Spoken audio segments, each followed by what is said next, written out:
Lesson 72. Holding grievances is an attack on God's plan for salvation. While we have recognized that the ego's plan for salvation is the opposite of God's, we have not yet emphasized that it is an active attack on his plan and a deliberate attempt to destroy it. In the attack, God is assigned the attributes which are actually associated with the ego, while the ego appears to take on the attributes of God. The ego's fundamental wish is to replace God. In fact, the ego is the physical embodiment of that wish. For it is that wish that seems to surround the mind with a body, keeping it separate and alone and unable to reach other minds except through the body that was made to imprison it.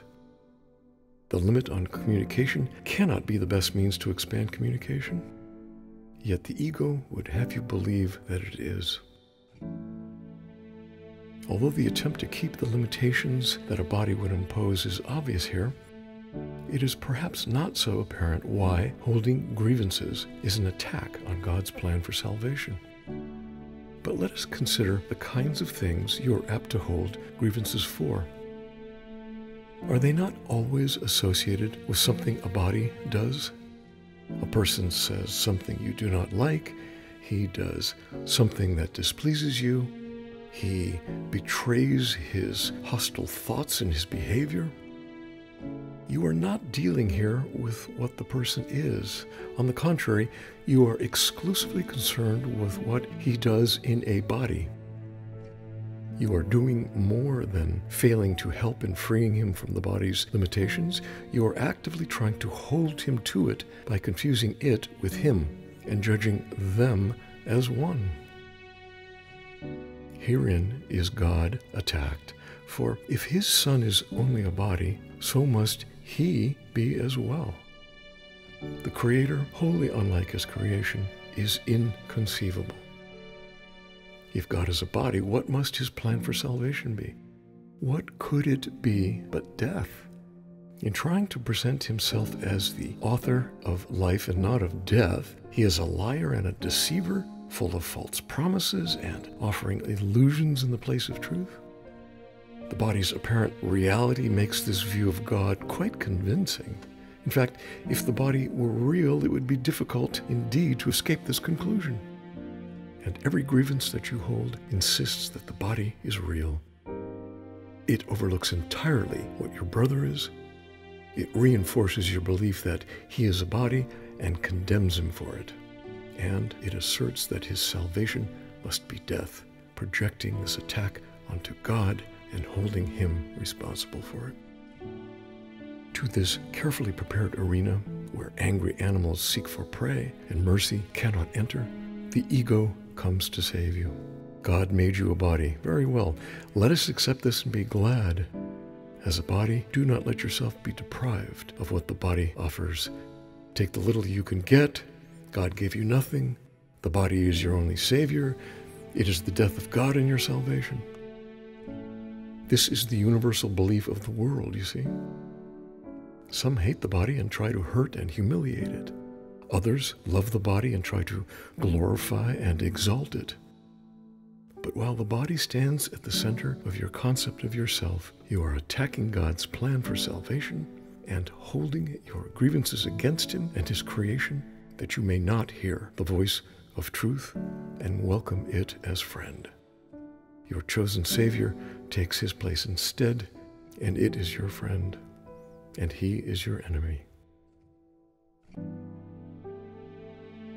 We will try today to stop these senseless attacks on salvation. We will try to welcome it instead. Your upside-down perception has been ruinous to your peace of mind.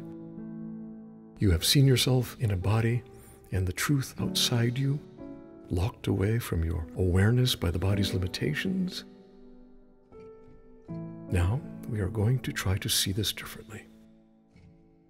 The light of truth is in us where it was placed by God.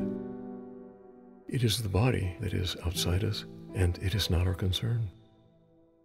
To be without a body is to be in our natural state. To recognize the light of truth in us is to recognize ourselves as we are.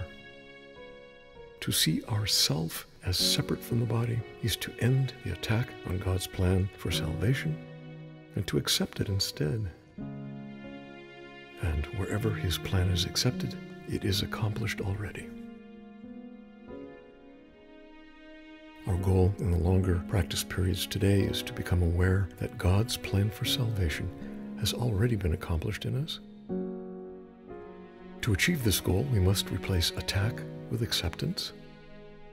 As long as we attack it, we cannot understand what God's plan for us is. We are therefore attacking what we do not recognize. Now we are going to try to lay judgment aside and ask what God's plan for us is. What is salvation, Father? I do not know. Tell me that I may understand. Then we will wait in quiet for his answer. We have attacked God's plan for salvation without waiting to hear what it is. We have shouted our grievances so loudly that we have not listened to his voice. We have used our grievances to close our eyes and stop our ears. Now we would see and hear and learn. What is salvation, Father? Ask and you will be answered. Seek and you will find. We are no longer asking the ego what salvation is and where to find it. We are asking it of truth. Be certain then that the answer will be true because of whom you ask. Whenever you feel your confidence wane and your hope of success flicker and go out, repeat your question and your request, remembering that you are asking of the infinite creator of infinity, who created you like himself.